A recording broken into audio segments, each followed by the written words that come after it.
This video focuses on understanding back-EMF and torque/force constants for three-phase brushless motors.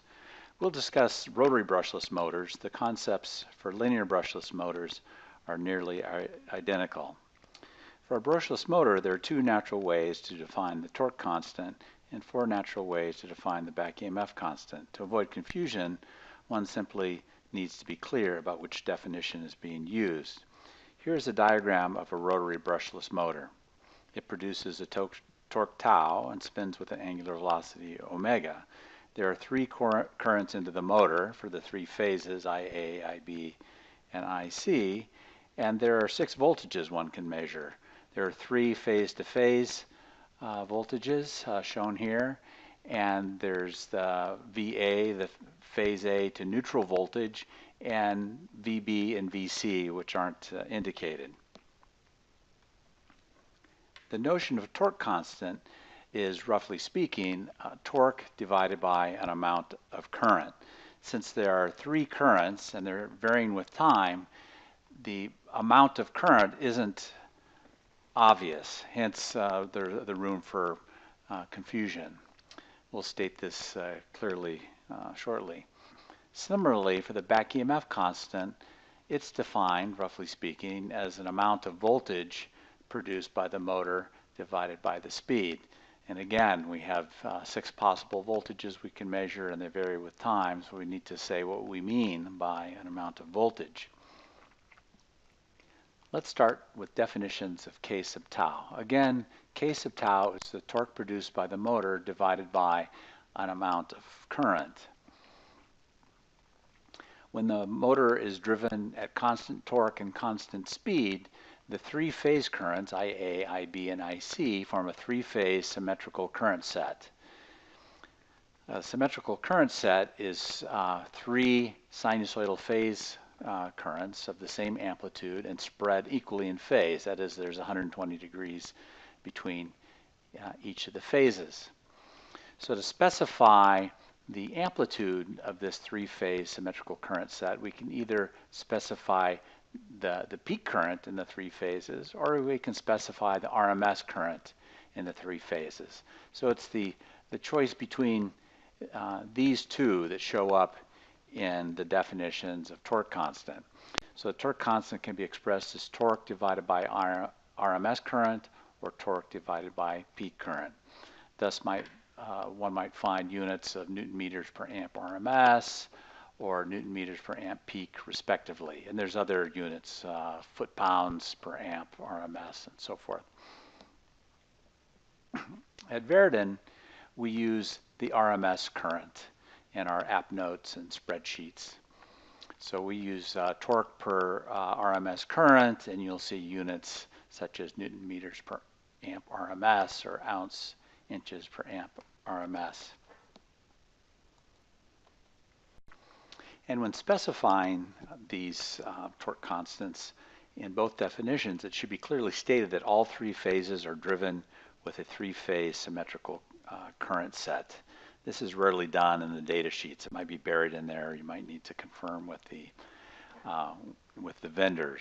It's sometimes the case that these sinusoids are replaced with trapezoidal waveforms, and we get yet another definition of torque constant. Conversion between definitions of K sub tau. If we're given the torque constant as a torque per amp peak, we simply multiply by √2 to get torque per amp RMS as we use at Veridon. Now let's talk about definitions of K sub E, the back-EMF constant. So again, roughly speaking, this is the amount of voltage we get divided by the speed of the motor. And there are various voltages we can measure, phase to neutral voltages or a phase to phase voltage. And so we would see waveforms like these. For a phase to phase voltage, we'd see something like this green waveform. And for a phase to neutral voltage, we'd see this lower amplitude waveform that's slightly shifted relative to the phase to phase voltage. So in this diagram, we're just showing 2 voltage waveforms, VAB, the phase-to-phase voltage between phase A and phase B, and VA, the phase to neutral voltage from phase A to neutral. So we can choose either one of these waveforms to measure, and once we choose these, we have another choice to make. That is, do we measure the peak voltage or do we measure the RMS voltage for the waveform? Thus, K sub E, the back-EMF constant, is expressed as one of these four. The voltage phase-to-phase peak over angular velocity, the voltage phase-to-phase RMS over angular velocity, voltage phase-to-neutral peak over angular velocity, and finally voltage phase-to-neutral RMS over angular velocity. At Veridon, we commonly use the voltage phase-to-phase peak in our definition of back-EMF constant. That's because this peak value is closely related to the bus voltages we need on our amplifiers. But any of these four are fine, and we're able to convert between those as long as we know which definition is being used by the vendor. And in order to convert, we can use this table. So on the right, we have measurements of volts phase-to-phase peak divided by speed. This is what we want to use at Veridon and in our spreadsheets, etc. And you might be given one of these other units for or measurements for the back-EMF constant. So if you're given phase-to-phase RMS, you'd multiply by root 2. Volts phase-to-neutral peak divided by speed, we'd multiply by root 3.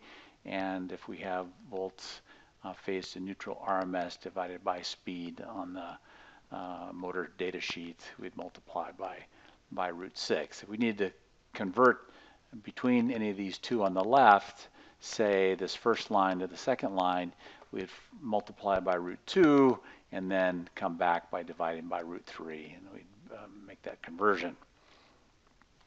So in conclusion, if it's not clear from the data sheet, ask your motor vendor. If for the back-EMF constant, we want to confirm that it's phase-to-phase or phase-to-neutral, that we're measuring the peak voltage or the RMS voltage in the calculation of the back-EMF constant. For the torque constant, we want to confirm that it's a symmetrical current set, that is 3 sinusoids driving the phases, not a trapezoid. And is it the peak current that we're measuring or the RMS current? If there's confusion in communication with the vendor, you can send them a link to this video and use the graphics and terminology herein to clear things up. And finally, the speed and torque are expressed in a variety of units. These are standard unit conversion problems. The Veridon spreadsheets accept a variety of units, and there are online calculators for the unit conversions. For example, foot-pounds, ounce inches, if you need to make those conversions. Those are in the spreadsheet. You might have some others that aren't, and then you can do those by hand with simple conversions. And if you have any questions, please email us at sales@veridon.com.